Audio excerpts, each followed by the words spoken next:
All righty. Welcome back to the Speak Truth Sports Podcast. I am Bert, and I'm joined by. Trey, as always. And today we got a lot of stuff to delve into, a lot of NFL and NBA news.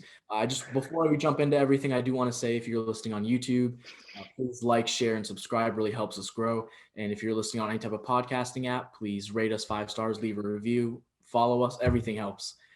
We really need your support to get bigger. So we would really appreciate that. But without further ado, let's just jump right into it. So we didn't have a podcast last week. And so we missed out on a big trade, which is the Stafford for Jared Goff trade. So the Rams sent Jared Goff 2 first-round picks and a third-round pick to Detroit for Matthew Stafford. Who won this trade? I mean, I feel like it's kind of even, if it makes any sense. Yes, it felt like the Rams gave up a lot, but Matthew Stafford, he is a good to great quarterback. Like, this is a quarterback that you would like to have on a team contending, trying to go for a Super Bowl run. They got all the pieces they need on defense for most part. They have a better receiving core, in my opinion, here in LA.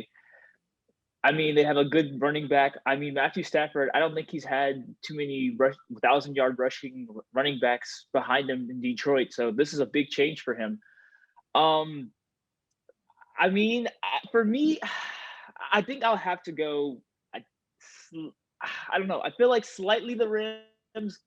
It depends. It really. This is one of those things that's like contingent. Like I can't give it a grade until I see the full season yet. For me personally, but how do you feel about this trade? Like, who do you think won in your opinion? Man, I think Matthew Stafford won this trade.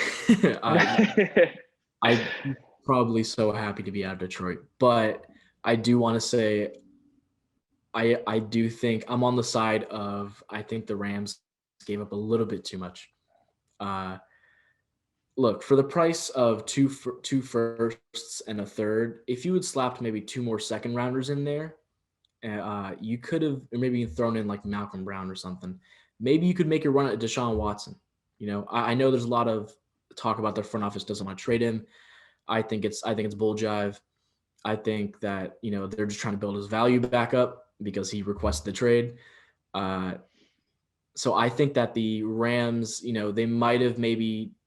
they should have maybe targeted Deshaun Watson a little heavier with like a slightly better deal. But Matthew Stafford's a perfectly fine quarterback. My only concern about Matthew Stafford in LA is that, is he going to bring some of his bad habits from Detroit over to LA? And can Sean McVay coach that out of him? Because it's not like Matthew Stafford's had amazing coaches over in Detroit. He's had basically nothing. Well, he had at least one decent coach. I think Jim Caldwell was a good coach for them. That's when they actually had winning seasons. But they fired him. Don't know why. They fired him for actually Matt Patricia, who was horrible and didn't have as many wins as Caldwell, I think, until his final season where he got fired. So, yeah, he was. I mean, bad coaching. Yes, he had a lot of bad coaches. He had a decent coach in Jim Caldwell, but McVay. I mean, this is a big change for him. My thing is when it comes to the trade, I mean, Matthew Stafford was going to go for a first rounder regardless. The other first rounder was pretty much put in place to kind of take on, like, since we're taking on Goff's awful contract, we need another first rounder compensation, which makes sense from the Lions standpoint. But I think more on the Lions side, with them going into full rebuild, I do feel like Jared Goff is a good transitional quarterback. Now, he's not great. He's not horrible. He's about average to above average, which is fine for like a starting quarterback, I think. And the Lions aren't spectacular in the first place. But Jared Goff's only 26. You know, he's got a lot of area to improve. I feel like with this team, with this franchise in the rebuild, and Jared Goff's getting a second chance, I feel like this would be a perfect opportunity for him to, like, step it up. I mean, I feel like both the franchise and him have a chip on their shoulder going into this season. They got something to prove. And I feel like, with a new coach, a new GM, new quarterback, I feel like this is the turnaround that this team needs. Yeah, it very well could be. I wouldn't say anyone really lost this trade. I just think that the Lions won a little bit more than the Rams did. But to be fair, when talking about the Rams, they haven't had a first-round pick in all of Sean McVay's tenure, and they've been just fine. So, Yeah. and also first-round picks, they're not guaranteed hits. You're not always going to land every first-rounder. So, this could actually end up being a much better move for the Rams in the future. We have to see how the season starts, obviously. Yeah. One more But thing I want to say about the trade before I guess you go into the next thing. I think them getting Goff is actually good for them not trying to draft a quarterback in the first round. Now they can like put this draft pick to maybe a receiver since, Kenny Galladay and Marvin Jones are out the door essentially. I think they can get like a Jamari Chase or Devontae Smith with the seventh pick. So I think this would be like better for them than drafting a quarterback in the first round. Yeah, I agree on that. I also do want to bring up that, there was a lot of beef between Jared Goff and Sean McVay. We talked about it a few weeks back how there was tension. Yeah. And, when Goff got to Detroit, one of the first things he said was, like, it's nice to be in a place where I feel appreciated. Yeah. So, Big shot.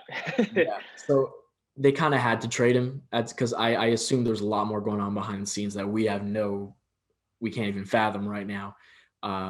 Yeah, they definitely had to trade him, I think. And, for Stafford, it's a pretty decent deal. But this is interesting because this deal kind of sets the market for Carson Wentz and even for Deshaun Watson. Mm-hmm. Because if Matthew Stafford's going for 2 firsts and a third, man, Deshaun Watson's going to go for a first, 3 firsts, 2 seconds. Like he's gonna. And Carson Wentz, I know the Eagles talked about how they want a Stafford-like package for him, which I'm not sure if they're going to get, but this is a market-setting trade. Mm-hmm. I mean, I heard some things about the Wentz trade. I heard about a Wentz trade rumor, I should say. I know there was one trade rumor they were saying that they might trade Wentz to the Bears for, I think it was a first rounder, Tariq Cohen and Nick Foles. But there's multiple trade packages. I've heard about the rumors. I heard they might trade with the Colts. They might trade with a couple other teams. I think the Texans also were one team they were also thinking about potentially having trade talks with. I don't think Wentz to the Texans or Deshaun Watson to the Eagles would be good for either one of them. That's like a little side note, but like I just feel like it is a very interesting. It's going to be very interesting from here on out because a lot of trade packages are going to be a lot heftier than they should be. I know at one point, I think the Texans said they wanted to trade for 2 first rounders, 2 second rounders, and then 2 defensive starters just for Watson. So the Matthew Stafford trade really did a lot of damage, and a lot of teams got to overcompensate, in my opinion, for a lot of these quarterbacks. Yeah, you'd have to imagine that price goes up. But yeah, to me, it just kind of seems like the NFL is kind of becoming more like the NBA in terms of like trades and just player empowerment. Like Deshaun Watson he's kind of setting a path for unhappy players to get out of their situations right now. He's kind of leading the charge. He's setting the precedent for future players that are unhappy with the teams that want to leave by doing what he's doing. And he's a mega star. This isn't just some random safety on the Bills or something. This is the quarterback, a top 5 quarterback in the league. So, it's going to be very interesting to see where the NFL heads, like the direction it heads down. I know the NBA is the NBA is so strange because right now I believe half the teams in the league don't own their first round pick for like the next 2 or 3 years. Yeah. So that could end up happening. That could end up happening with the NFL as well eventually if enough stars keep asking out and people keep getting trades. But yeah, that's about all I have to say. You got any final words? I mean, honestly, power to the players. A lot of people do complain about it. I know Brett Favre made his comments about the Deshaun Watson situation, but like for me, power to the players. I mean, I feel like they should have a right to where they want to go rather than sending them the last place they want to be at. So, I have nothing but love for the players. He's not doing it in a disrespectful way either. I mean, they literally got rid of all his pieces and all that stuff. So the frustration makes sense for Watson's situation. So I'm all for it. I'm all for it. Totally agree. GameStop, please sponsor us. Power to the players. Anyways, let's jump to a little tidbit of information. So Dak Prescott followed the Washington football team on Instagram. Did you see this? I did not see this. No, I didn't. Oh, I am kind of bringing this up a little preemptively, but there's been reports about Dallas not being tied to Dak Prescott. How do you feel about that? Do you think that they should keep him? Will he be a Cowboy next year? If this team wants to win, and this team prioritizes a winning culture, I think they would want to keep Dak on a long deal, long-term contract, in my opinion. Mhm. I mean, this team was once the NFC East champion a couple times when Dak was playing, and then now they're a struggling team in the NFC East. They were awful, and when Dak first went out, they were awful, absolutely atrocious. When you see that receiving core they have of CeeDee Lamb, Amari Cooper, Michael Gallup, it's absolutely phenomenal when Dak plays. That's probably arguably one of the best receiving cores in NFL when Dak is playing. CeeDee Lamb's numbers significantly dropped after Dak got injured. I think his last 100, the 100-yard receiving game was actually against the Giants when Dak got injured. That's the last time he had over 100 yards receiving. And CeeDee Lamb came out the gate, looking really sharp and really good. Like, I was impressed by CeeDee Lamb, but I just feel like without Dak Prescott, that team is just another team. If you remember earlier in the season, before his injuries, when he played, they averaged 36.1 points per game, which was first in NFL at the time. They averaged 371.2 passing yards per game, which was also first at the time when he was playing. And then they averaged 488 total yards per game, which was first also in NFL when Dak was playing. Obviously, all those numbers dropped since Dak got injured. As a starter, Dak was 42-7. I mean, it just makes so much sense to keep him. I mean, he's coming off an injury. He gives his heart and soul to that team every single time he plays. To let him go or put him on a franchise tag is so disrespectful at this point. I mean, if Jerry Jones, which I don't think he knows what's going on half the time, if he knew what was best, no offense to Jerry Jones, but he's just frustrating. If he knew what was best, he would keep Dak another year. It will keep Dak for more than just another year. I mean, he can come back from an ankle injury and play well again. I believe in Dak. He's a great player. Even though I'm a Washington football team fan, I like Dak. So when you said that he started following, the Washington football team, that kind of warms my heart a little bit. We'll get on that later, but Dak's a great player. I think he should get a long-term deal. If he doesn't, I would not be surprised if he leaves. Yeah, so he also did unfollow them once people started noticing. So there's a little something there, but in my opinion, I completely agree with you. But the only thing I see holding up the Cowboys is money. Dak definitely values himself higher than Jerry Jones does. And it's so strange that Jerry Jones was kind of willing to break the bank on Ezekiel Elliott and Amari Cooper, but not his star quarterback. It's just strange. I mean, I think if Dak does come back, they have to let go or trade Ezekiel Elliott or Amari Cooper. They have to pick one and just let him go, because that's almost $60 million for 3 players, I believe, or 50 or 60 million for 3. That's a recipe for a bad roster. Yeah, you're right. Their only option, if they want to compete, their only option is Dak at quarterback right now. They could draft a quarterback and hope for a diamond in the rough like Dak was, but that's just such a swing. I'm not sure if they really want to take that risk. But you know what? I'm going to say Dak's not going to be a Cowboy next year. I'm going to say that. I think something will happen behind the scenes. I think they'll let him go. Something will happen. I think Dak will not be a Cowboy next year. If he is, I won't be surprised though. All right, let's go ahead and jump to something a little controversial. So the NFL award ceremony happened, and everybody got their awards and all that. Most people who won were kind of expected, but there was one person who kind of shocked a lot of people, even shocked me when I first heard it. But Aaron Donald won Defensive Player of the Year. Did TJ Watt get robbed? Because that's the big story right now. Because JJ Watt put out a tweet that said, quote, Aaron Donald is an absolutely incredible player.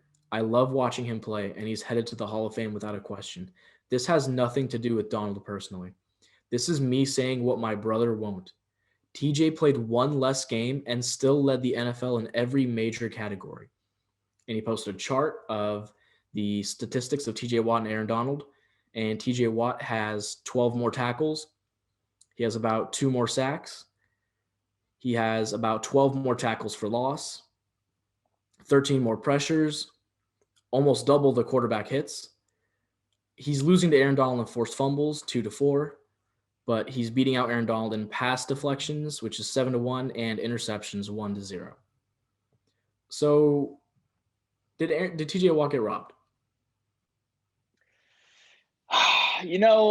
I was surprised when I first saw the announcement as well. I was shocked. My person was Xavier Howard. I understand why he didn't get it. I was more understanding like if TJ Watt got it, but obviously Aaron Donald, he won. At first, I was shocked. I'm not gonna lie, but then I started looking more into it, and I got a lot more context behind why Aaron Donald won. And I don't think TJ Watt was robbed anymore. At first I did when I just looked at the stats because I saw I think you sent me that tweet from Watt, or I saw it somewhere. But I looked at the numbers and I was like, man, statistically, like Watt had a better year. But then I realized Watt didn't have to do as much as Donald did, if that makes any sense. I was looking up some Watt's numbers. You're right. I do kind of agree with you on this. Watt's numbers are from an edge rushing. He's an edge rusher, and Aaron Donald is on the line. Now sometimes he gets put out on the outside, but that's only occasionally. But for the most part, Aaron Donald got these numbers on the line, on the interior. Yeah. My thing is both these guys are respective leaders on top 5 defenses. They both led their defenses to where they are right now. I'm not going to discredit either one of them in that aspect, but I was looking up some things and I found out that Aaron Donald is double teamed around 70% of the snaps he plays. In 2019, he was double teamed 65%. 2020, he was doubled 70.5%. And TJ Watt is one of the least. As an edge rusher. Oh my gosh, edge rusher. Excuse me. There you go. Long day. It was a long day. TJ Watt is one of the least double teamed edge rushers. JJ Watt actually was the most double teamed off the edge. And then, even on his team, like he wasn't the most double teamed. It was actually Bud Dupree who was. Bud Dupree's getting double teamed was which led to Watt getting so much, off the edge because, for him, he won most of his pass rushes according to Next Gen Stats. But at the same time, like I said, he was already one of the least double teamed in that aspect. And when Bud Dupree went down in week 13, the team's pass rushes, the pass rush actually got worse. When he went out, the team averaged less than 3 sacks per game, which when he's healthy, that team has never went under 3 sacks per game. And then I also saw that the decrease in QB hits from TJ Watt after Bud Dupree went out.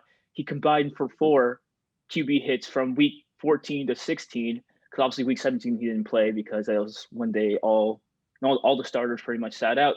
But to get some context, in week 8 alone, he had 5 QB hits against the Ravens. So, I'm seeing it all, and it's like TJ Watt, he had a great season, but Aaron Donald, with context, had a much better season. Because Aaron Donald, another thing I forgot to mention, as an interior lineman, Aaron Donald was the most double team. Obviously, 70% is unreal, but he also was the most winningest, interior lineman when it came to his pass rushes.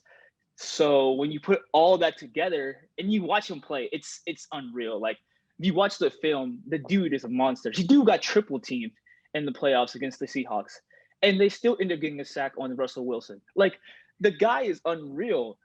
So for me, yes, statistically, his season wasn't as impressive, but with context, when you see it all like as a whole, I always keep telling people, stats tell half the story.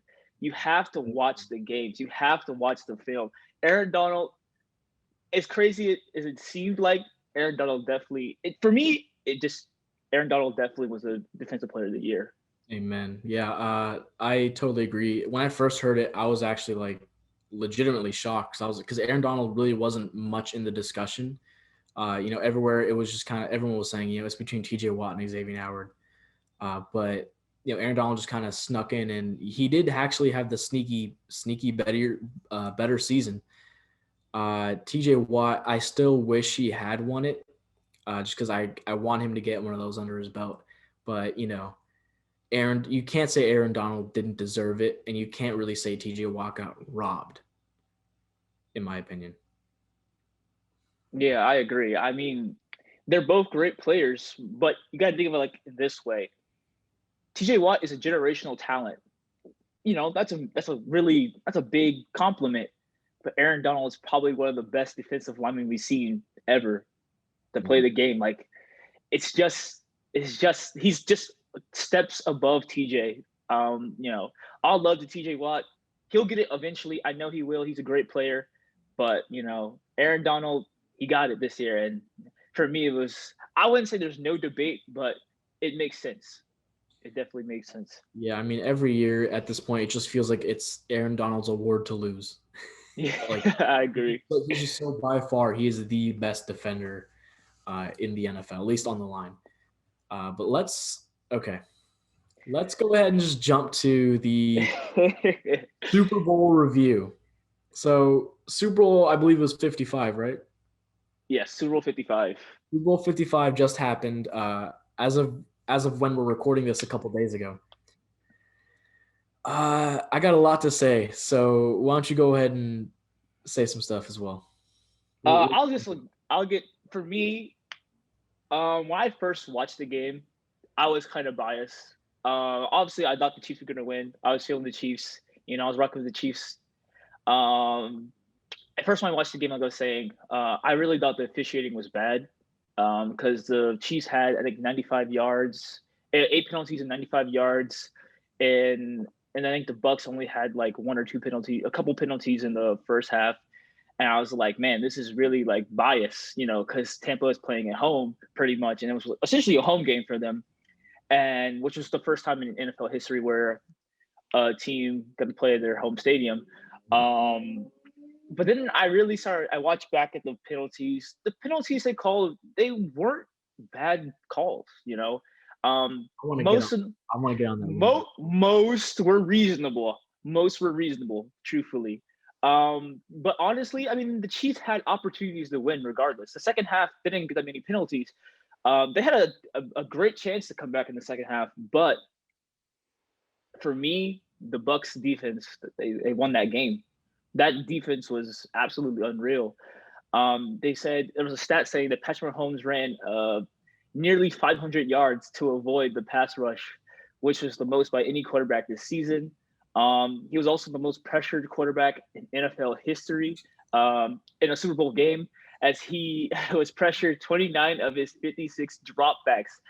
Not having those, like I mentioned in the previous podcast, missing those tackles, Eric Fisher and Schwartz, that was going to make the difference. If the Bucs were able to get pressure, which they definitely did, that was like their whole game plan, was to pressure them, pressure the quarterback, which obviously worked. I thought that can make the big difference, and it did make the difference. And for me, I felt like Mahomes, as bad as his stats look, he did everything he could. if you watch that game, that man is jumping and throwing, running around the pocket, took some nasty hits. He was sacked twice, but he did everything he could. I just think for me, the receivers did not step up that game. If anything, they kind of went so far backwards that I didn't even expect that. I didn't expect that from the receivers whatsoever. There's a lot of bad route running, a lot of drop balls. You know, there was literally a time where he threw a touchdown to the lineman on one of those little trick plays, and he caught it, literally hit him right in the helmet, and just dude punched it right out. Tyreek Hill, Darrell Williams, I think Pringle also has a lot of dropped balls, so it didn't help. You know, I mean, even that one play where Mahomes ran out the pocket and was nearly falling down through the pass, it literally hit the player right in the hand and just dropped it. You know, people say it was one of the greatest incompletions in NFL history. It was really impressive, but to me, I felt like the team really let down Mahomes. The defense didn't do much either to help out Mahomes and as well. There's one more thing I have to really say. Everyone always kept talking about who had the better weapons, Tampa or the Chiefs. And this made me kind of realize, this game made me realize that outside of Tyreek Hill and Kelsey, they can definitely improve on weapons. As great as those two are, they can definitely get the better receiver. Sammy Watkins I think he's decent. He's decent to good. But they can have a better receiver on the other side of Tyreek Hill. They can have a better, another tight end to help out Travis Kelsey. They can still improve, which is crazy because that team is already really good, but that team can still improve. But the Buccaneers just had the better pieces, from Mike Evans to Chris Godwin to Antonio Brown to Leonard Fournette to Ronald Jones. I can keep going and going. Cameron Brate, Gronkowski. I mean, what can I say? I mean, the better team won. Yeah, I want to jump to what you said real quick about the Chiefs. They could get better. You know what I think really hurt them in this game? I think they really made a mistake letting Le'Veon Bell split snaps with Clyde Edwards-Helaire for most of the season. I think Clyde, because they barely even really used Bell in the game. A lot of times they kind of use him to block, but they barely really ran with him. I just feel like Clyde could have used a little bit more of that experience, and if he had the confidence of a full lead back, it would have just been better for the team. But you're right. I mean, the Bucs they were such a well put together team. They were absolutely stacked. And yeah, so my notes on this is that, the Bucs, you're right. The Bucs defense was incredible. It was absolutely phenomenal. They didn't give them anything short. They didn't let them get any dump off passes. They didn't let them get anything deep, which is where the Chiefs excel. Mm-hmm. A lot of their, between the numbers passes, a lot of their mid-range passes are to Travis Kelsey. And so they doubled him at certain times and they took away that option. And so once that safety net was taken away from Mahomes, he didn't have anybody to go to that he felt confident throwing to. I do want to say, Mahomes' offensive line really did fail him. That was a lot due to injury. But I want to say you got to keep the same energy. Everybody out there who's hating on Russell Wilson, Lamar Jackson, Aaron Rodgers, you got to look at the O-lines in the game. If their O-line's not performing, how can you expect the quarterback to perform? The O-line is literally the most important position on offense.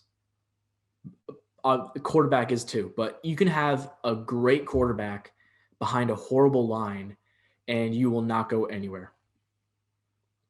We've seen it time and time again. Deshaun Watson's dealing with that right now. He's been dealing with that for most of his career. But yeah, if you're gonna cut Mahomes slack, anybody out there, if you're cutting Mahomes slack, you gotta cut Lamar Jackson some slack, and Rodgers some slack, and Russell Wilson some slack. All right, that's all I had to say there. But Tom Brady, I mean, he played a fantastic game. You can't ask for much more from Tom Brady. He's the GOAT, undisputed, straight up. You can't really make an argument against him right now. Those 7 rings are, man, he's almost got enough to get all rings on two hands. He might become the Bill Russell of Yeah. the NFL, you know. And just the game plan by the Bucs defensive coordinator Todd Bowles was just absolutely fantastic. It just, you know, when you watch the game, you always felt like you always felt like whoever Mahomes was going to throw to was somehow doubled or covered completely. It just felt so suffocating. I can't imagine being Mahomes and playing in that situation. Not even being able to really get a clean thrown ball off. And we had talked about this, I believe in one of our first few podcasts. Mahomes is used to throwing to open receivers. He's not really used to making those tight throws, and his receivers aren't used to catching tight throws. Mahomes had the highest completion percentage to open receivers, or he had the highest percentage of open receivers in the league by far that in the season. And that also really hurt them because the receivers were not used to making those tight catches. Mahomes wasn't exactly used to throwing them, even though he did hit him right in the hands for the most part. It was just, you know, there's a lot going on in this game. And Shaq Barrett, Jason Pierre-Paul, and Devin White, look, I mean, they feasted. They were incredible in this game. They all three of them leapt off the screen. Even if you weren't really a football fan, I'm sure somebody noticed, like, yo, that guy's really like getting at the quarterback right now. And so I do, you know, I want to preface everything I'm about to say with, I'm not a Tom Brady hater. I'm not a Buccaneers hater. I'm not a Chiefs fan. In fact, I bet on the Bucs. All right, I made a clean 150. All right,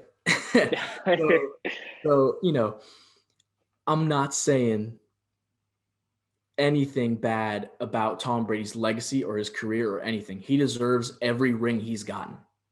You can't take that away from him. But I feel bad for the Chiefs fans because that first half was so horribly officiated. It was legitimately ridiculous. Let me get into some of these calls. All right. Just the calls that I saw were egregious. There were other calls that were called as well. And, you know, in the end, I'm not really sure if it would have made a difference. Just because the Chiefs' offense was just so locked down, I don't think it would have made a difference, honestly. It just sucked to watch because every time I watched, I wasn't a fan of either team, but I was getting angry at these calls. Like, what? Like, that's not a call that you should be making in a normal football game, let alone the Super Bowl. So there were two really bad pass interference calls. One of them was with 13 seconds left in the first half, where the ball was just simply not catchable, even if nothing had happened to, I believe it was Mike Evans. Yeah. Oh, I know exactly which one you're talking about. Yeah. It should have been an illegal contact penalty, if anything, or illegal touching, or whatever that penalty is called. It should have been that. But instead, it places them from the 9-yard line right to the 1-yard line and gives them a free touchdown right there, right before the half, which really sucked for the Chiefs. And it kind of put the game out of reach a little bit. There was another one against Bashaud Breeland where Mike Evans straight up flopped. There's no way around it. Go look up the video of the Bashaud Breeland pass interference. This is what happens. Bashaud Breeland is running. I'm going to use my fingers as a little stick figure, guys. So Bashaud Breeland is literally running like this. Mike Evans is running ahead of Bashaud Breeland like this.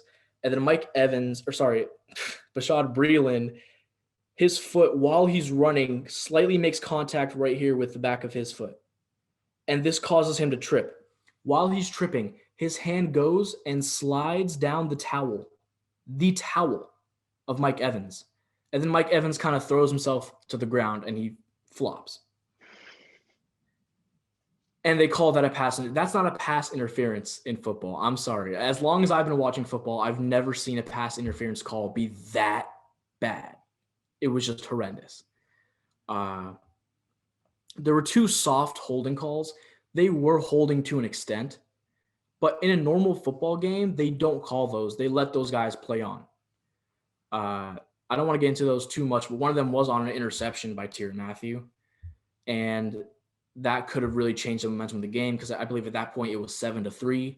The Chiefs could have maybe done something, but, and then the other one was one of the first penalties they called in the game. This is something that's just straight baffling to me.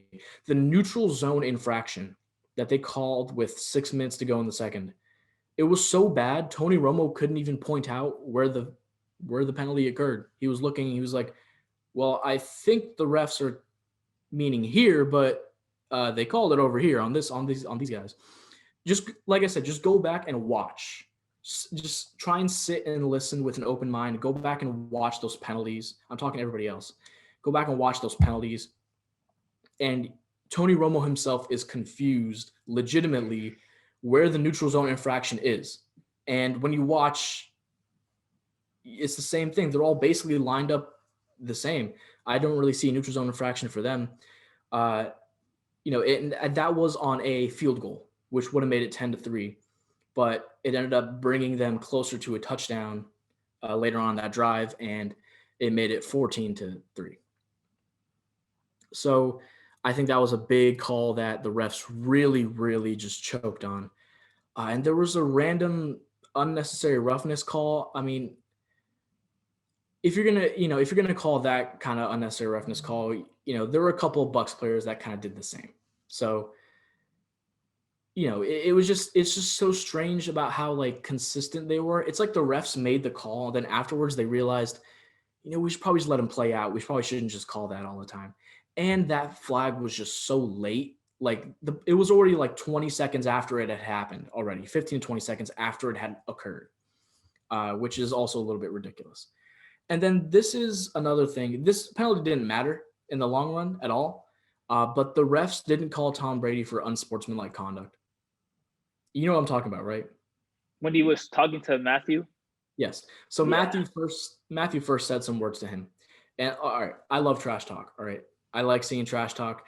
But as a referee, if you're going to call somebody unsportsmanlike conduct for trash talking, you got to call both parties. You can't just call one, because Tom Brady literally walked right up to him, speed walked straight to him. He was speed walking like the little grannies on the sidewalk and outside, and he walked straight up to him and just confronted him and yelled in his face and then walked away. You're telling me that? Why is he the only one to get the unsportsmanlike conduct?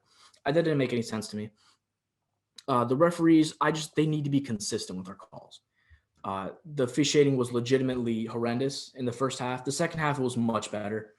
But just that first half was so rough, and it really dug the Chiefs into a hole that to some people might be climbable.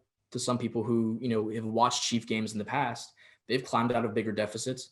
But, with how good the Bucs defense was, it was basically unclimbable. They dug them into an unclimbable hole. And I just feel bad for the Chiefs fans. I feel bad for the Chiefs faithful, but, they still have a fantastic team that can run it back next year. It's not like this was their one shot to win it. Nah, they've already won one, and they can win another one next year. They have the talent for it. But there was just so many, a lot of those calls were also on third down, which just killed the Chiefs defense's morale. Because it's like, we got 3 stops in a row and then penalty. Now we got to go back. Now we got to do it again. It killed the morale for the Chiefs defense, obviously. And yeah, I wouldn't say that the Super Bowl was insanely entertaining, but it wasn't as bad as the Rams Patriots. So, I will forever appreciate any Super Bowl that is not as bad as the Rams Patriots. So, Yeah, I agree. I mean, I really agree. That's how when I initially watched the game, that's how I exactly how I felt pretty much. Like, I felt like the penalty calls were a little off. I felt like they were super, like the infraction, neutral zone infraction one. That one was really like, because literally even like I know exact like what you're talking about when Tony Romo circled the player, he circled the wrong player. Literally nobody moved in the line. I mean, honestly, that was very questionable. That was probably one of the most, if not the most questionable call they made in the first half, in my personal opinion. Yeah. For me, I mean, but I don't want to always be that guy. Like, the officiating kind of changed the game because, like you said, the second half, they didn't call as many penalties. The Chiefs had opportunities. They could have done more. I just feel like ultimately it came down on Mahomes supporting cast just not playing up to par. And a lot of credit goes to the Bucs defense. I don't want to take any credit away from them. If I was able to give an MVP to a whole part of the team, I would give the MVP straight up to the defense. like as great as Brady played, he played a clean cut game, no interceptions, 3 touchdowns, 200 plus yards. He was very accurate. But like the defense consistently put him in good spot, like consistently, held that. They kept keeping the Chiefs defense on the field because they kept stopping the Chiefs offense consistently. They kept getting pressure on Mahomes. They kept, they did everything right. And my thing is, when you see the regular season stats for the Buccaneers defense, it doesn't tell the story or how well they play at all compared to the postseason. The postseason Buccaneers defense was absolutely phenomenal. It doesn't even seem like they were the same defensive players from the regular season. That's how well they played in the postseason. Like they really stepped it up when it really mattered most. And one more interesting fact I should say, I didn't know this until I saw this on Instagram or something, but they said every single point scored by the Buccaneers in the Super Bowl were by newly acquired players. Brady, Gronk, AB, Fournette, and Ryan Suckup. So I didn't know that. That was actually really interesting to me. For me, the Super Bowl it wasn't as good as last year's. Chiefs versus 49ers was much more competitive, enjoyable. It was a great game. This year's, it was a blowout.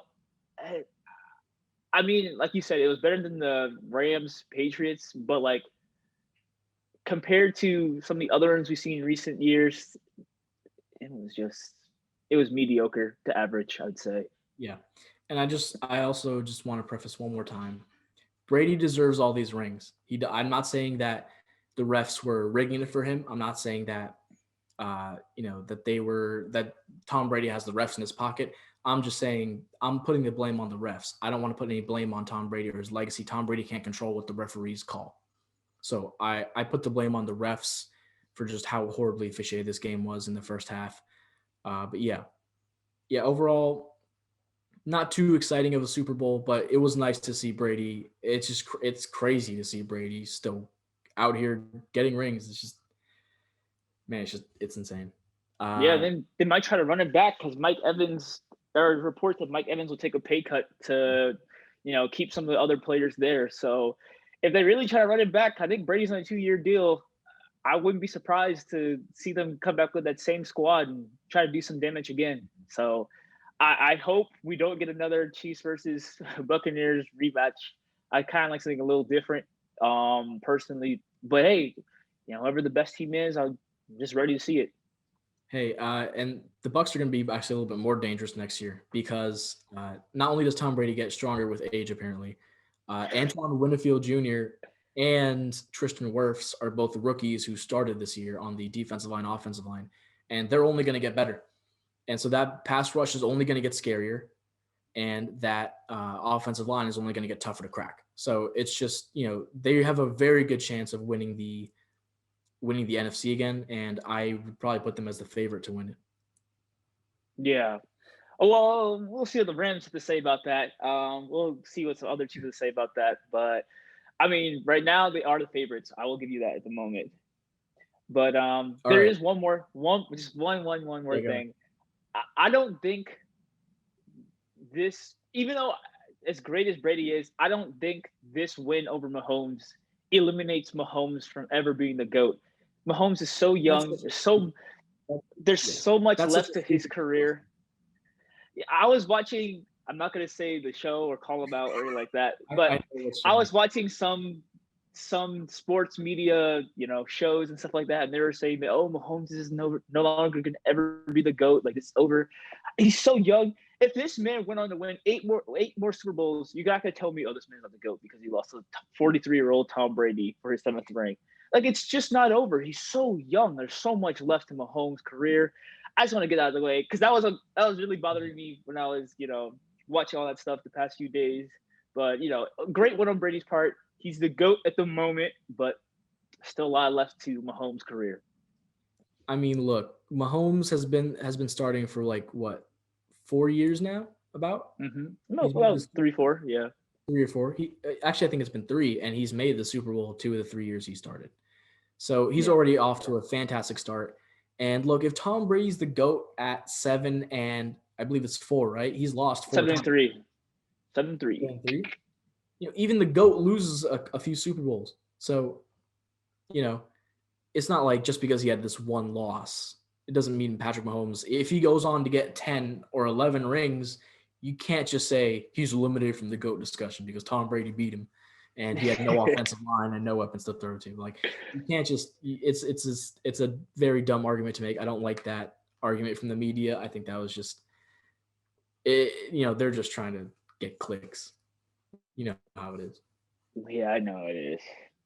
All right, let's finally jump over to the NBA. So All-Star Weekend is coming up, and we'll get into that in a second. But right before we discuss that, we had a big trade. Well, kind of big. Derrick Rose got sent to the Knicks again. The Knicks sent Dennis Smith Jr. and a second-round pick to the Pistons for Derrick Rose. How do you feel about this? Oh man, I'm so happy for Dennis Smith Jr. I really am. I truly am. Dennis Smith Jr. once averaged 15.2 points per game, 3.8 rebounds per game, 5.2 assists per game, and one steal. That was in his rookie year. He got second team All Rookie. The dude's only 23. He has so much talent and so much youth left. I mean, my thing is, I always felt bad for Dennis Smith Jr. because he was good with his rookie year and all that. But he got outshined by a generational talent, Luka Doncic. Sent him over to New York. New York didn't really know what to do with him. Kind of sent him to the doghouse. He requested to actually play in the G League before he got traded, and then the Knicks were going to I'll give him, agree to that request. But luckily, God bless, they sent them over to the Pistons, which they need a point guard with Killian Hayes injured for a while. I really hope to see. I think we'll see Dennis Smith Jr. play soon. That team needs some depth in the backcourt. No offense to DeLon Wright, he's doing a fairly okay, decent. I mean, the Pistons are 5 and 17, 18. So take that as you will. They're not a very good team. I think they're actually the worst team in the NBA now, record wise. But I'm just glad for Dennis Smith. I really hope to see him kind of elevate his game back to where we used to see it. Like I said, he's still so young. He still has a lot of time to grow. I'm just happy for him. I like that part of the trade. As happy as you are for Dennis Smith, I'm as happy for Derrick Rose. I mean, he finally gets to leave the Pistons and gets to, the Knicks are in a weird spot. They're kind of sniffing the playoffs right now. They're like a shark in the water, smelling blood. And they get a single whiff of that playoff smell, and they're like, "Yo, we need to make moves right now. We need to get the playoffs." So they just immediately pushed for Derrick Rose, and it's not a bad deal. I mean, I think that it's funny that Derrick Rose is going back to the Knicks. They were one of the first teams to take a chance on him after Chicago basically gave up on him. And yeah, I feel bad for Dennis Smith Jr. It hasn't helped his confidence at all. He's been traded. I think every year he's been in the league, he's been traded to a different team. So, that doesn't really help a young guy's confidence. Not playing him much doesn't really help his confidence, but he's going to get minutes on this Detroit Pistons team. Killian Hayes hasn't really been super impressive so far. We'll get into that on another podcast. We'll make a little rookie report card. Killian Hayes hasn't been super impressive, and he's injured. He's out for the season, I believe. So Dennis Smith Jr. is going to have a big opportunity to step up. This is his moment to step up and show what he can do. I don't think he's going to take this lightly. I think he's really going to work at it. And just what you just told me earlier is he requested to go to the G League. He knows he needs minutes. He knows he needs reps. He's still working hard at it. He's not slacking. He's not giving up. So I really respect that from Dennis Smith Jr. And it's not a bad trade for either side. I just hope that Derrick Rose doesn't stunt Emmanuel Quickly's development, because Quickly's doing really, really good over there in New York right now. Yeah, that's what I was going to get to next. I was going to say I was afraid when I first saw the trade. I was afraid for that, but then I kind of saw it in a different way. I felt like Rose is more of a transitional piece. While Quickly still developing, they'll play Rose to kind of help mentor him. Little did I know until I did some research, they both actually played for Coach Cal when Derrick Rose was at Memphis, and obviously when Quickly was at Kentucky. So they both have that slight connection. So they know how the game works because they were brought up by one great coach in Coach Cal. And I saw a report that Rose already sat down and talked with rookies Obi Toppin and Quickly, and he pretty much told them, "Hey, I'm just here essentially to help you guys and help you guys grow as players." So I think Rose is just pretty much the mentor to help kind of elevate Quickly's game if he can. My thing is with Rose being there now, backcourt is kind of crowded with Quickly, Rose, and Elfrid Payton. I see Elfrid Payton probably getting the boot eventually because I know he's going to want minutes. I always feels like he kind of wants minutes, but he's not really producing as much as Quickly is. I feel like when it comes to Elfrid Payton, he kind of disappears and then has one really good game and then disappears for a couple more games. So Derrick Rose, this was a good trade for him, like you said. You know, Also, just to mention some stats when he was last in New York to kind of get some context, he averaged 18 points per game, 4.4 assists, 3.8 rebounds, on 47% shooting. And he also played 64 games that season, which is a lot for him. Tom Thibodeau always gets the most out of Rose, in my personal opinion. So, I mean, we'll see. I think he'll be I think as a transitional piece, if they keep him at that role, I think this is a really good trade for the Knicks, in my opinion. Yeah, I agree. I like that he's trying to be a mentor to the young guys. I saw a clip of Obi Toppin demanding an alley-oop for like 10 minutes, and they didn't give him this look. But I'm sure Derrick Rose will help a little bit on that. I love Derrick Rose kind of sliding into this mentorship role as he gets older. And to be honest, my only concern is with Tom Thibodeau is he going to play Rose into the ground again and just make quick? I feel like he might, go back to playing Rose like 30 minutes a game and then make Quickly play like maybe like 10 as like a backup. But that's my only concern. It's nothing to do with Derrick Rose himself taking over. It's to do with Tom Thibodeau and how he plays. But yeah, this is a solid trade for both teams. I got nothing really much else to say. Yeah, I agree. I mean, we'll have to see how. I want to see if Dennis Smith Jr. can pretty much take back the reins and try to get back to where he used to be as a rookie and as a sophomore, and just kind of see if he can try to develop. Because I feel like when it comes to Pistons, they're such a bad team. They're just gonna let them play essentially. Yeah. And they're not really playing for anything.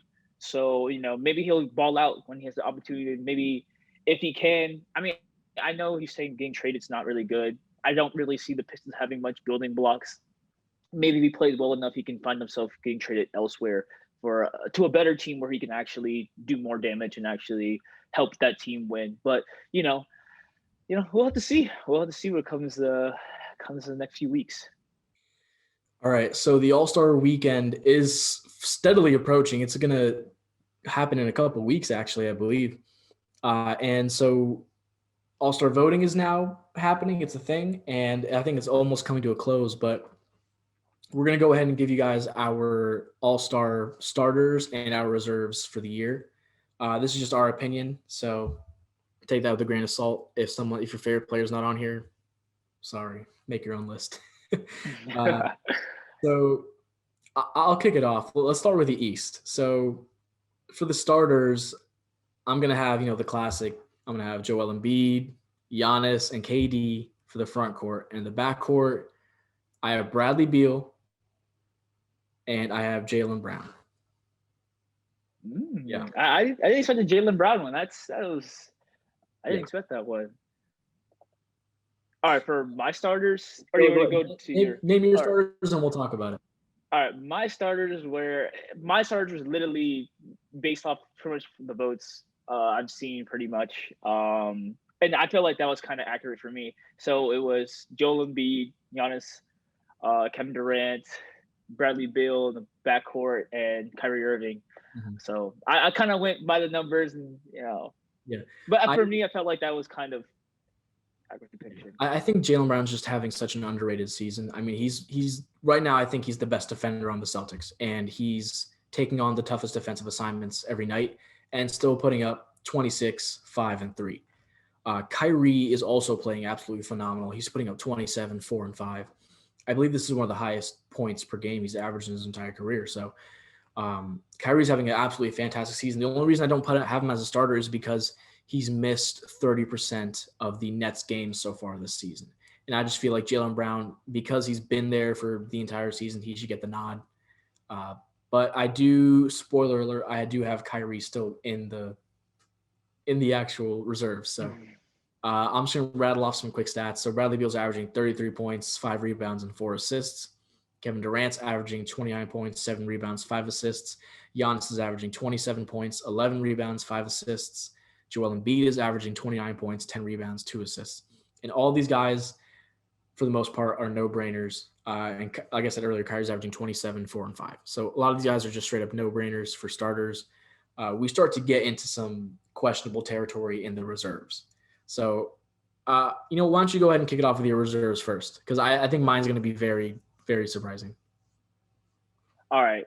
So mine was Jason Tatum, James Harden, Zach LaVine, Jaylen Brown, okay. Sabonis, Julius Randle. I need him there. Okay. Trey Young. I didn't want to have Trey Young there, but he's having a good season, so I felt like I'll let it slide. I'm not a big Trey Young fan. If anyone remembers, I'm just not a big fan of his game, but I got to give credit where credit is due. He's having a good season, so I'll give him that last reserve spot. Man, you really went off the deep end there, man. I did not expect that. Wow. Yeah. A lot of those guys are in my honorable mentions, man. They didn't even make my all-star list. That's crazy. Really? For the East? Yeah. All right. Well, let me go ahead and name my reserves. So I have Kyrie, I have James Harden, Jason Tatum. Those are the obvious ones. Domantas Sabonis, I think, is also kind of a no-brainer. Yeah, I agree with that. I have Bam Adebayo. I have Chris Middleton, and I have I forgot about Middleton. But I mean, Middleton, I'm not the craziest about, but he's having a good season too. Sorry, who's the last person? I don't blame you, because while I was making this list, I straight up forgot about Middleton. I actually, instead of Middleton, I believe here I did have Julius Randle, or I think it was Colin. No. It was between Julius Randle and Zach LaVine for that final spot. But once I remembered Chris Middleton, which is so funny because he's having such a good season, but nobody even really remembers his impact. Well, like just from a casually looking over all the rosters and stuff like that, it kind of hits you all at once. You're like, oh my God, wait a minute, Chris Middleton's really good. I completely forgot about him. But Chris Middleton's averaging 20 points, 6 rebounds, 5 assists, and he's shooting 50% from the field, 40% from 3, and 90% from the free throw line. So he's having a 50-40-90 season, one of the most efficient players in the league. I couldn't not give him a spot here. I couldn't. And Trey Young is averaging 26, 4, and 9.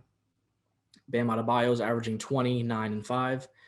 Domantas Sabonis is averaging 21, 11, and 5. Tatum's averaging 27, 7, and 4. And James Harden's averaging 24, 6, and 11. So, there's a lot of – I do want to get into a lot of the honorable mentions, but go ahead and tell me why you exactly got Zach LaVine and some other people in there. Go over your list one more time. I want to hear it again. All right.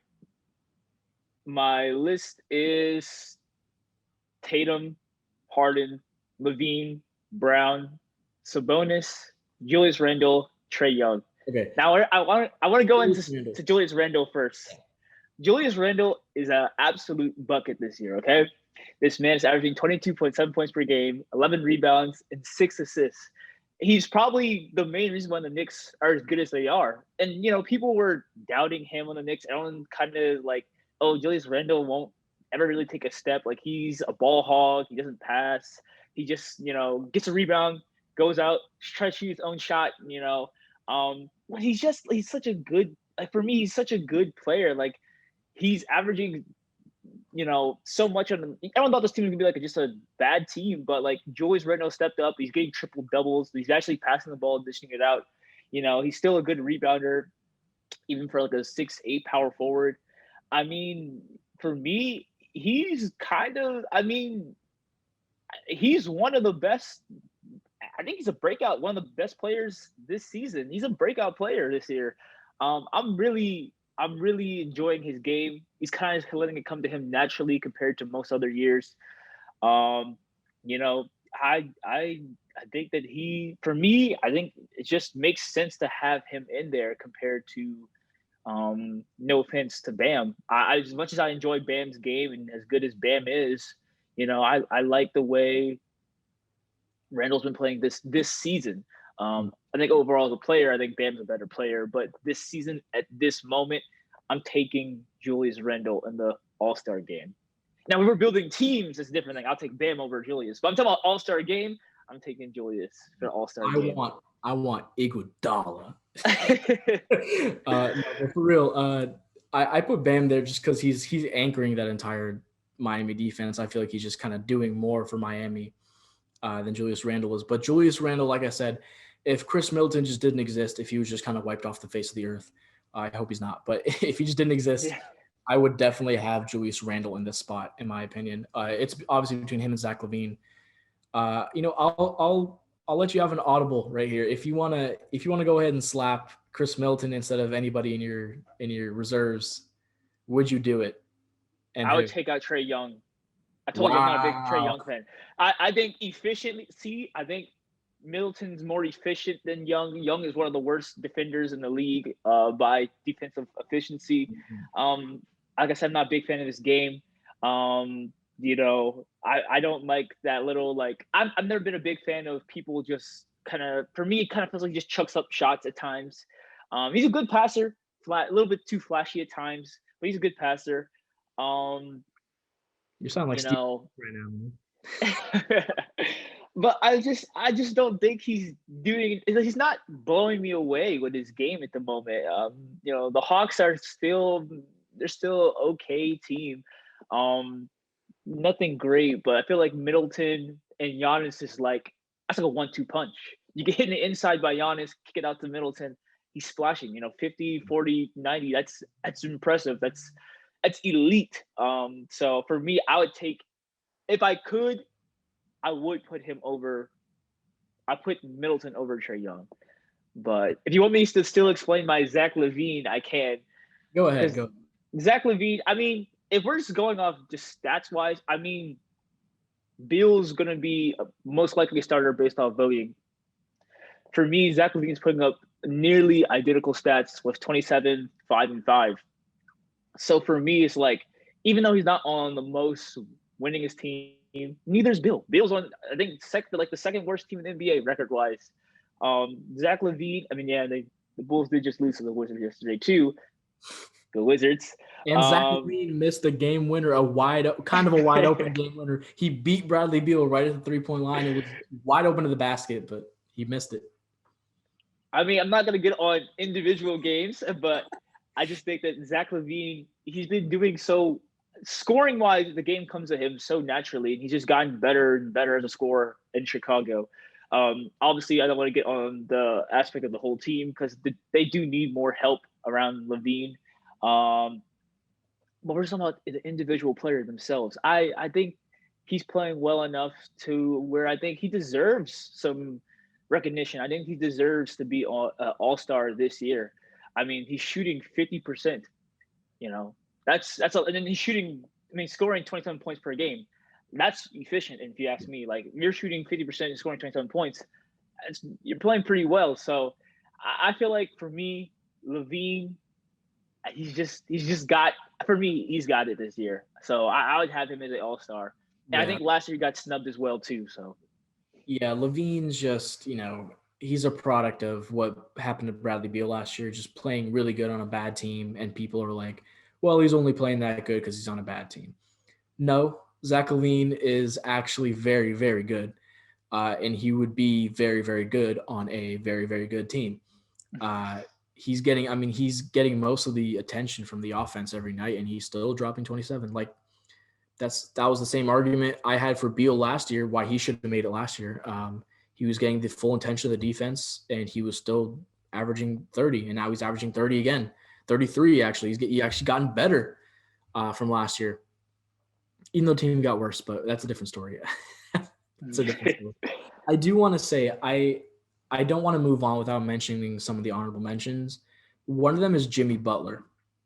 So Jimmy Butler is, typically he's somebody that you would put into the All-Star as a no-brainer because he is an All-Star level player. He's a very, very good player in this league. He's a star.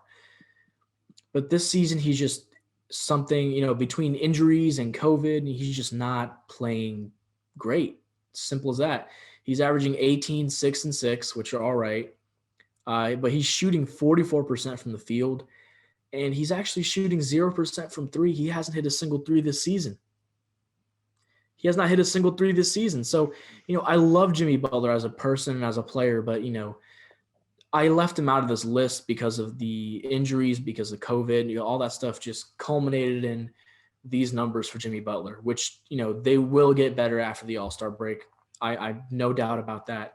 And even just next year, I do think Jimmy Butler will be back as an All-Star. I also want to bring up some other honorable mentions. Julius Randle, Colin Sexton. I had Zach LaVine in there. Gordon Hayward's actually been playing very, very well as well. So those are my honorable mentions for the East. Yeah, my honorable mentions are like the same people, honestly.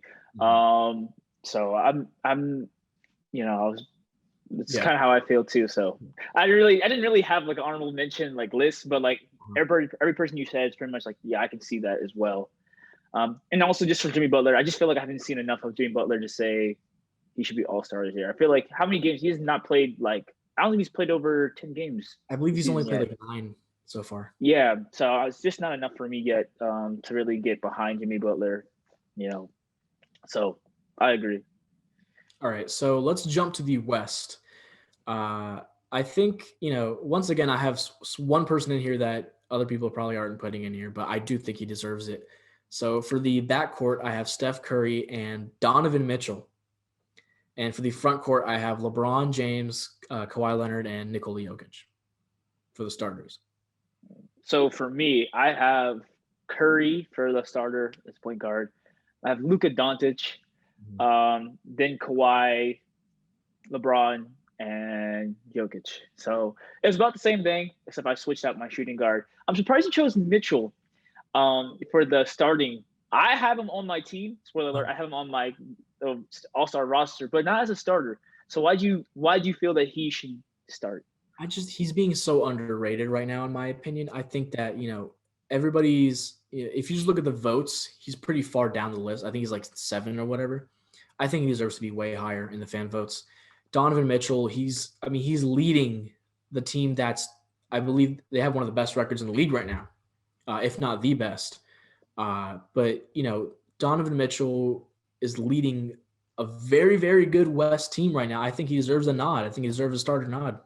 Luka, I was considering giving it to him, but a couple of his 3-point percentage hasn't been great this year, and his team just isn't performing up to par. He hasn't really elevated them to the level that you'd expect this year so far. Obviously, without him, they would be like bottom tier, absolutely bottom tier.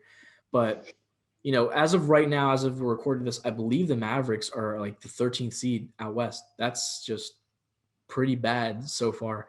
But I do want to say the West in general is just it's a bloodbath. I mean, literally, I believe that if the Suns drop 2 or 3 games, they could drop as low as the 12th or the 14th seed. Like that's how close it is from about 4 to 14. It is insanely tight. It's a very tight race.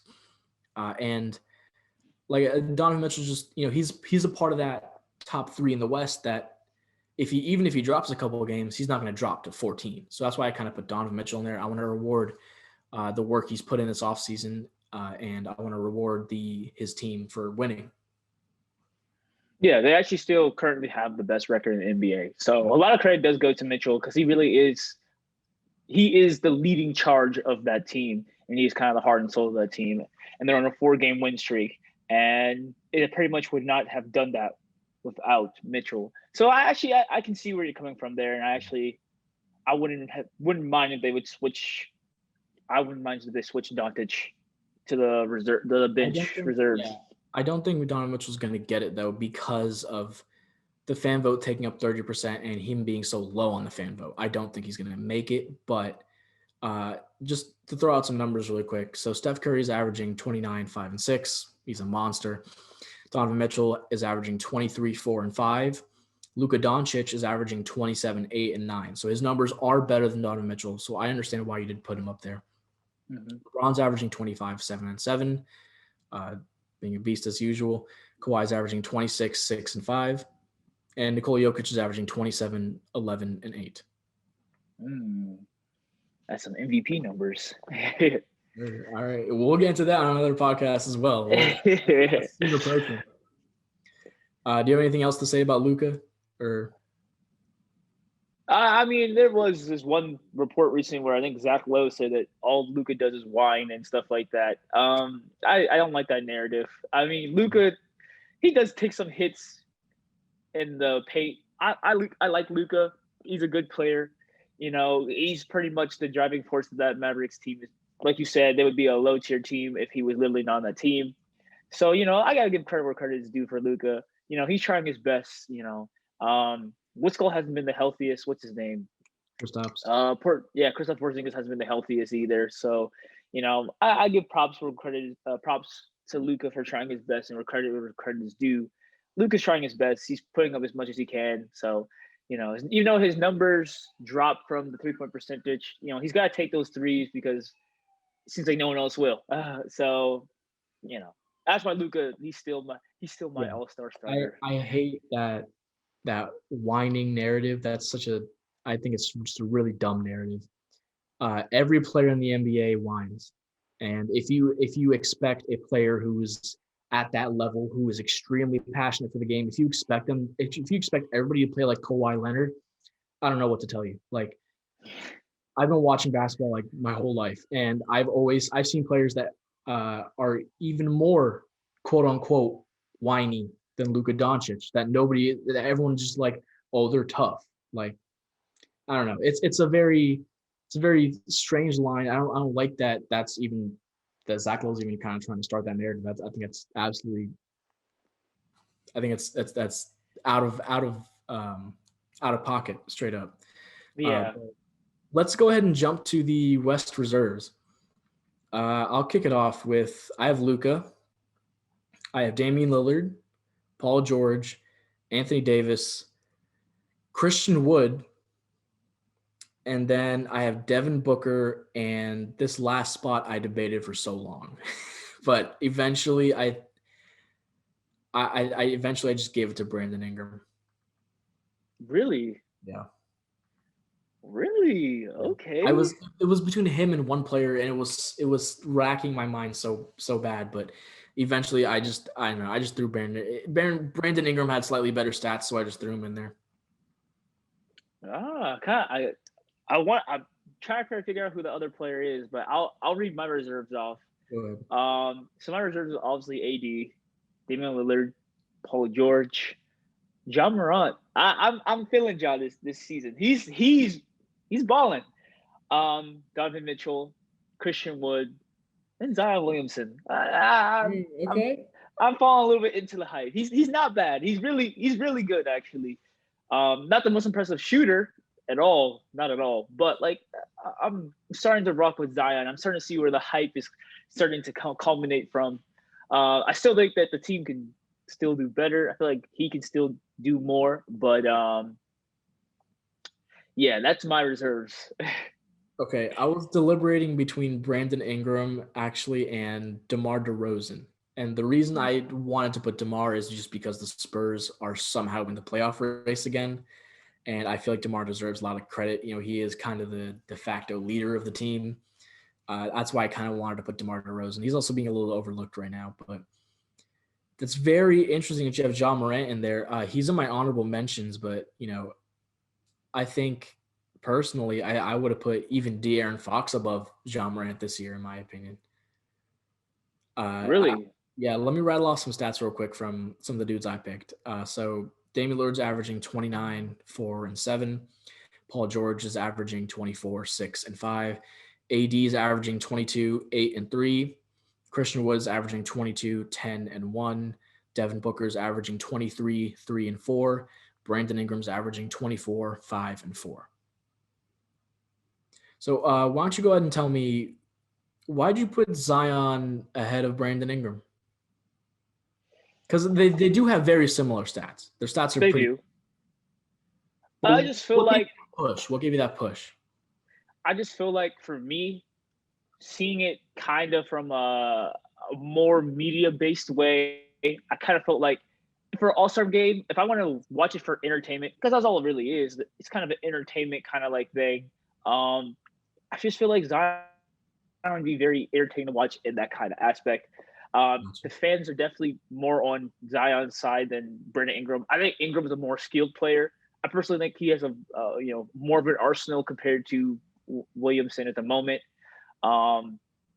But Zion, a lot of credit where credit is due. He's shooting nearly 60%, averaging 23 points, 7.2 rebounds, like about 3 assists almost. I mean, he's balling out. He's doing what he can. The Pelicans, like I said, they still need some work, and I feel like Zion can still do better from his standpoint. But like from an entertainment standpoint, if I really want to watch an All-Star game with all these great players, I want to put Zion in there. I got to see him with the big stars. We saw Ingram as an All-Star last year. I want to see Zion as an All-Star this year. Mm-hmm. Yeah, I mean, I can't hate on the Zion for All-Star pick. There's just so many good talent. There's so much good talent in the West. Even my honorable mentions sound like an All-Star reserve in their own. Let me go ahead and rattle some of them off. My honorable mentions: Zion Williamson, Chris Paul, CJ McCollum, who I would have put in if he didn't get injured. Rudy Gobert, Jamal Murray, DeMar DeRozan, and De'Aaron Fox, and John Morant. But I do want to say, don't be surprised if Chris Paul makes that final slot instead of like Zion or Brandon Ingram. Because Chris Paul is actually averaging better numbers than he did last year, and his team is at the 4 seed. And coaches like to give it to players who are on winning teams when the coaches pick. So, depending on who the coaches pick, I could see Chris Paul sliding in there instead of one of these other guys, and then a big like snub debate happening. Could you actually, you had somebody else in there that I was kind of questioning. Who could you run back? It was Ja Morant. Yes. So I'm a big fan of this game. I didn't realize that they slipped out the playoffs. They were in the playoff picture at one point. Ja was, but obviously when he got injured, they did kind of drop a couple games. He hasn't really. I mean, when he came back and started playing again, he was impressive. Yeah. He doesn't have the greatest numbers. He's averaging 18.5 to 7.4 assists. But I mean, his impact goes beyond those numbers. Yeah, he is the leader of that team. When they play as well as they do, is because Ja's playing well. Ja Morant he's so talented. For me, whenever, like you said, his effect on the game is bigger than the numbers. So for me, I kind of think that like when I watched him play, like when you watched them play last season, no one thought the Grizzlies were going to be even near the playoffs or sniff the playoffs, but he pushed that team to be nearly a playoff team. They lost, I think, in the play-in tournament, if I recall correctly. And then this year, I mean, right now, I think they're currently the 11th seed, but they're 9-10. If they win like 2 more games, they can literally get back into the playoffs. That's how close the playoffs is in the West. Just going to what you were saying earlier. But I just feel like Ja Morant, I mean, he's a talented player, a young talented player. People think he's like the next Russell Westbrook. I don't know if I'm going to say all that. I think he's a better shot than Russell at the moment. He's more like the next. He's like a slower John Wall, in my opinion. I can see that as well. John Wall without as much speed. I can see that. I like the way he's playing at the moment. I know he's not playing on the best team and he's not playing with the greatest numbers, but like he's such an impact player. Like when he's on the floor, that team is significantly better. So I think for me, that's why he was one of my all-stars, to be honest. Mm-hmm. Yeah, I really like John Morant, and I didn't put too much stock into the records. That's ultimately why I kept DeRozan out of my reserves. I didn't put too much stock into the records from like 4 to about 14. I didn't put too much stock into the into what the record was of their team because, like I said, if the 4 seed at this point loses a couple games, they're possibly, out of the playoff picture entirely, which is ridiculous. That's how tight it is and how packed it is. So I didn't put too much stock into it. That's why I kind of put Brandon Ingram in there. And I just feel like, Brandon Ingram I feel like he's the leader of the Pelicans. They're kind of co-leading with Zion and Brandon Ingram, but Ingram's been doing it before Zion even got there. All right. So how I see them. uh Sorry, you were saying something before you. I didn't mean to no, cut you go off. ahead. You were saying No, you're good. how Go I ahead. see them lead. The way they lead, they kind of lead like they don't lead by like actually like being a leader. They kind of lead by like talent more so. That's my biggest gripe with the Pelicans at the moment. I feel like there's no legitimate leader. Yes, Ingram and Zion lead by scoring, rebounding. They lead by our actions, but they're not really kind of moving pieces around.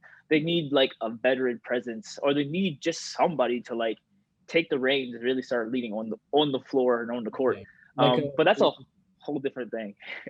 like a vocal leader. Yeah, I got you. I get it. Yeah. Well, that's all I've got. Those were our all-star predictions and all that, and that's it for the show. So, thank you everybody once again for tuning into the Speak to the Sports podcast.